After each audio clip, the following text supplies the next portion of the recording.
Chemical peel offs ముఖ్యంగా brides కూడా ఇలాంటివి ఎక్కువగా ప్రిఫర్ చేస్తున్నారు. సో దట్ 1 వీక్ లో కావచ్చు లేదా 1-2 సిట్టింగ్స్ లోనే మంచి గ్లో అనేది కనిపిస్తుంది అంటున్నారు. సో అవి ఎంతవరకు కరెక్ట్ అండ్ ఎవరు యూస్ చేయొచ్చు?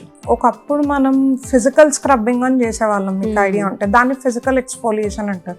అంటే ఇప్పుడు మనం సున్నిపిండి పెట్టి కానీ, లేకపోతే మీరు ఇన్స్టాలో చాలా రీల్స్ చూసే ఉంటారు, కాఫీలో లెమన్ కలిపి అది పెట్టి స్క్రబ్ చేయడం.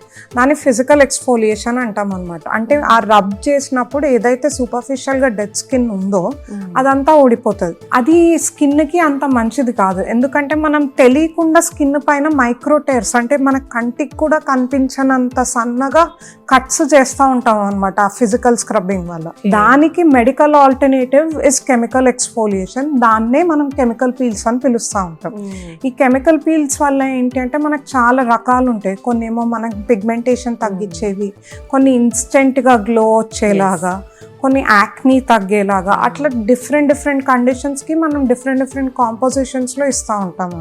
అండ్ మీరు అన్నట్టు బ్రైడ్స్ లో ఇది చాలా ఫేమస్. బికాజ్ వాళ్ళకున్న టైం లైన్ లో మనకి వాళ్ళకి తగ్గట్టు, వాళ్ళకున్న కండిషన్ కి తగ్గట్టు మనం ఈ కెమికల్ పీల్స్ అన్నది మిక్స్ అండ్ మ్యాచ్ చేసుకొని వాళ్ళకి కావాల్సిన రిజల్ట్ అన్నది అందజేస్తూ ఉంటాం.